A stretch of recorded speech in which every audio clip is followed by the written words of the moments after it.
Bangladesh association Newham ইউকের কার্যকরী committee গঠন করা হয়েছে। সোমবার সন্ধ্যায় ইস্ট লন্ডনের একটি অভিজাত রেস্টুরেন্টে এই কমিটি ঘোষণা করা হয়। বিস্তারিত থাকছে আমাদের সহকর্মী জাহাঙ্গীর আলম শিকদারের প্রতিবেদনে। 11 নভেম্বর 2024 সন্ধ্যা 7টায় ইস্ট লন্ডনের একটি অভিজাত রেস্টুরেন্টে বাংলাদেশ অ্যাসোসিয়েশন নিউহ্যাম ইউকের নবগঠিত কার্যকরী কমিটি হয়েছে। অনুষ্ঠানটি দুটি পর্বের প্রথম পর্বে সভাপতি নির্বাচন কমিশনের ভারপ্রাপ্ত নির্বাচন কমিশনার জনাব রফিকুল আলম এবং দ্বিতীয় পর্বের সভাপতি মাহবুবুল্লাহ রিস্কু জনাব রফিকুল আলমের সভাপতিত্বে এবং জাকির হোসেন বাবুল ডেপুটি কমিশনারের উপস্থাপনায় উপস্থিত ছিলেন কমিশনার ব্যারিস্টার জাহিদ হোসেন, মোস্তাফিজুর রহমান, আমির আলী এবং নতুন নির্বাচিত 5 সদস্যের ফুলেল শুভেচ্ছা দিয়ে ক্ষমতা হস্তান্তর করেন। তারা তাদের 111 সদস্য বিশিষ্ট কমিটি ঘোষণা করেন। নির্বাচিতদের মধ্যে উপস্থিত ছিলেন সভাপতি মাহবুবুল্লাহ রিস্কু, সাধারণ সম্পাদক জাহাঙ্গীর আলম মাসুদ, সাংগঠনিক সম্পাদক আহমেদ জালাল এবং কোষাধ্যক্ষ সোহান সোহাগ।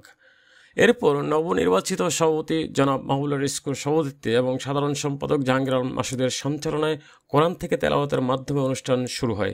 শুভেচ্ছা বক্তব্য রাখেন সাংগঠনিক সম্পাদক আহমেদ জালাল, প্রতিষ্ঠাতা সাবেক প্রধান উপদেষ্টা মিনহাজ ব্যাপারী, সাবেক প্রধান উপদেষ্টা হাবিবুর রহমান, বীর মুক্তিযোদ্ধা উপদেষ্টা মোহাম্মদ নেসার, মোহাম্মদ আতাউর রহমান, মোহাম্মদ নাসির উদ্দিন, মনির হোসেন, নতুন সিনিয়র সহসভাপতি বাবুল মোড়ল, সহসভাপতি জসিম উদ্দিন সহ সাধারণ সম্পাদক আরমান উদ্দিন, বাবুল আহমেদ, রাজু, জয় ইসলাম, আইটি উপদেষ্টা মোহাম্মদ দিদার হোসেন এবং প্রধান সদস্য সচিব সৈয়দ কামাল উদ্দিন কবির কাজল, সদস্য সচিব বাচ্চু ব্যানার্জি, হাকিম শিকদার, মোহাম্মদ শাহিন এবং মহিলা সম্পাদক মিসেস বিথি স্বপন সহ বিভিন্ন সংগঠনের স্থানীয় নেতৃবৃন্দগণ।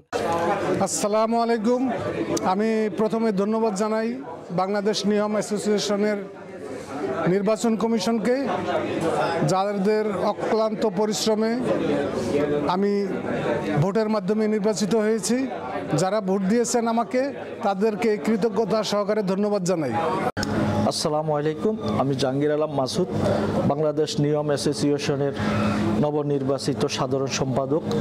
আমি বাংলাদেশ অ্যাসোসিয়েশন নিয়ম অ্যাসোসিয়েশনের পক্ষ থেকে সবাইকে অভিনন্দন, ধন্যবাদ জ্ঞাপন করছি।